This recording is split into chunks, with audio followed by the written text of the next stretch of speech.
Hello friends, welcome back to ಐರಾ ಕೂರ್ಗಿಸಮ್ channel. ಇವತ್ತು ನಾನು ಕೂರ್ಗ್ ಸ್ಟೈಲ್ ಬ್ರೇಕ್ಫಾಸ್ಟ್ ಪಾಪುಟ್ಟು ಹೇಗೆ ಮಾಡೋದು ಅಂತ ತೋರಿಸ್ತಿದ್ದೀನಿ. ನಾನು ಪಾಪುಟ್ಟನ್ನ ನೈಟ್ ಇಡೀ ಫಸ್ಟು ನೆನೆಸಿಡ್ತಾ ಇದ್ದೀನಿ. ಮತ್ತು ಈಗ ಮಾರ್ನಿಂಗ್ ಇದಕ್ಕೆ ಉಪ್ಪು ಮತ್ತು ಸಕ್ಕರೆನ ಆ್ಯಡ್ ಮಾಡ್ಕೊಳ್ತಾ ಇದ್ದೀನಿ. ಇದನ್ನು ಚೆನ್ನಾಗಿ ಮಿಕ್ಸ್ ಮಾಡಿಕೊಂಡು ಈಗ ಇದನ್ನು ಇಡ್ಲಿ ಮಾಡೋ ಪ್ಲೇಟ್ಗೆ ಹಾಕ್ಕೊಳ್ತಾ ಇದ್ದೀನಿ. ಮತ್ತು ಇದಕ್ಕೆ ತೆಂಗಿನಕಾಯಿ ಕೂಡ ಸೇರಿಸ್ತಿದ್ದೀನಿ. ಈಗ ಇದನ್ನು ಕುಕ್ಕರಲ್ಲಿ ಇಟ್ಟು 10ರಿಂದ 15 ನಿಮಿಷ ಬೇಯಿಸ್ಕೊಳ್ಬೇಕು.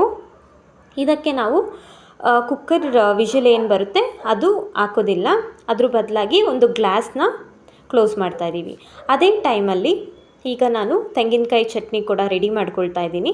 ಇದಕ್ಕೆ ಎಣ್ಣೆ, ಸಾಸಿವೆ, ಕರಿಬೇವಿನ ಸೊಪ್ಪು ಮತ್ತು ರುಬ್ಬಿಟ್ಕೊಂಡಿರೋ ತೆಂಗಿನಕಾಯಿ ಹಾಕಿ ಒಗ್ಗರಣೆ ಮಾಡ್ಕೊಳ್ತಾ ಇದ್ದೀನಿ. ಈಗ ನೋಡ್ತಿರ್ಬೋದು 15 ನಿಮಿಷದ ನಂತರ ಎಷ್ಟು ಚೆನ್ನಾಗಿ ಪಾಪಿಟ್ ರೆಡಿಯಾಗಿದೆ ಅಂತ ಅಂದ್ಬಿಟ್ಟು. ನೀವು ಒಂದ್ಸರಿ ಮನೇಲಿ ಟ್ರೈ ಮಾಡಿ.